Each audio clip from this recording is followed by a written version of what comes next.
राहुरी शहरात छत्रपती शिवाजी महाराजांच्या अर्धाकृती पुतळ्याची समाजकंटकांकडून राहुरी शहरात असलेल्या बुवासिंद बाबा तालमीमध्ये विटंबना करण्यात आली। या तालमीमध्ये काही तरुण गेले असता हा प्रकार उघडकीस आलाय।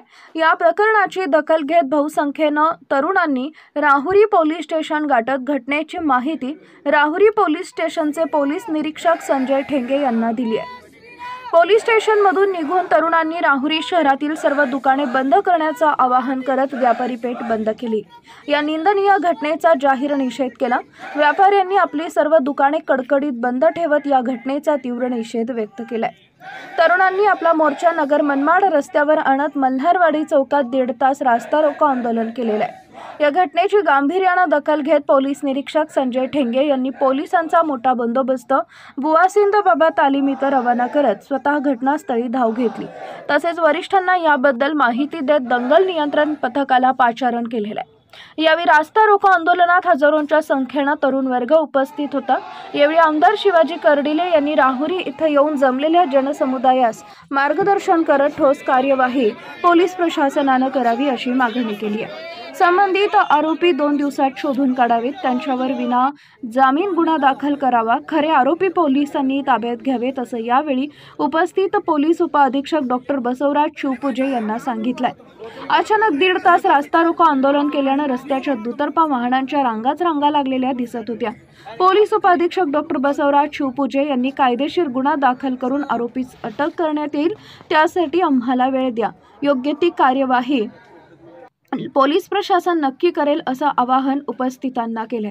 यावेळी आमदार शिवाजी कर्डिले यांच्या मध्यस्थीने रास्ता रोको आंदोलन स्थगित करण्यात आले। त्यानंतर तरुण वर्गाने आपला मोर्चा फिर्याद देण्यासाठी राहुरी पोलीस स्टेशन इथं आणला होता। या निंदनीय घटनेचा पुढील तपास करण्यासाठी ठसे तज्ञ यांना बुवासिंद बाबा तालीममध्ये बोलवण्यात आलं आहे। यावेळी राहुरी पोलीस स्टेशनचे अधिकारी व कर्मचारी, तहसीलदार नामदेव पाटील, दंगल नियंत्रण पथक यांनी चोख बंदोबस्त करत पुढील अनर्थ होऊ नये यासाठी आपले कर्तव्य बजावले। तपास पोलीस खात्याने जर ताबडतोब 1-2 दिवसात नाही लावला तर आपण सगळे तरुण पोरं जाऊ आणि तिथं आपल्याला पुतळा उभा करू पुढे बट बाबत। आणि आता मी त्या प्यायला आता आपण तिथं जाऊ सगळेजण, त्यांनी नॉन बेलेबल गुन्हे दाखल केला, कलम लावले पाहिजे, नाही तर बेलेबल कलम लावले तो आज अटक होईल आणि उद्या कोर्टात जाऊन सुटून जाईल। असं कळलं एक आरोपी अटक केलाय नाही।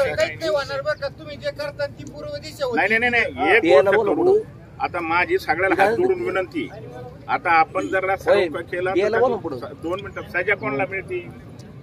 या प्रवाशाला ह्या लोकांना आपण पीआय कडे जाऊ, पीआयला त्यांना सांगितलं डीवायसपीला बोलवा तुम्ही, यांना आता यांना शिवपूजे साहेबांना सांगतो का जर कदाचित याच्यामध्ये यांनी जर कदाचित टाळाटाळ केली, वेळ जर घातला आणि कोणीतरी आलतू फालतू आणून त्याला आरोपी केले तर ही गोष्ट आम्ही काय मान्य करणार? जो प्रत्यक्षाने ज्यांनी गुन्हा केला, ज्यांनी शिवाजी महाराजांच्या पुतळ्याला काळं बांधलं, तोच आरोपी अटक झाला पाहिजे। आणि आरोप अटक होत असताना त्यांना जे काही कलम लावायचे हे पूर्णपणे नॉन बेलेबल कलम तुम्हाला लावावं लागते। आणि कलम लावून तुम्हाला सांगतो का तुम्हाला जी फिर्याद आहे, FIR आहे, त्या पद्धतीने त्यांनी नोंद घेतली पाहिजे। आणि FIR चांगली जर कदाचित दिली तर तो बाहेर सुटता कामा नाही, आपल्याला ही भूमिका त्याच्यामध्ये घ्यावं लागेल। आमचा तालुका इतकं यावेळी कृषी उत्पन्न बाजार समितीचे सभापती अरुण तनपुरे, माजी नगरसेवक नंदकुमार तनपुरे, सागर तनपुरे, ऋषिकेश तनपुरे, राहुल शेटे, भारत भुजाडी, रवी आहेर, बीजेपीचे राहुरी तालुका अध्यक्ष अमोल भनगडे, सुरेश बनकर व हजारोंच्या संख्येने शिवप्रेमी उपस्थित होते। विजन प्लस न्यूजसाठी मीनाश पटेकर, राहुरी।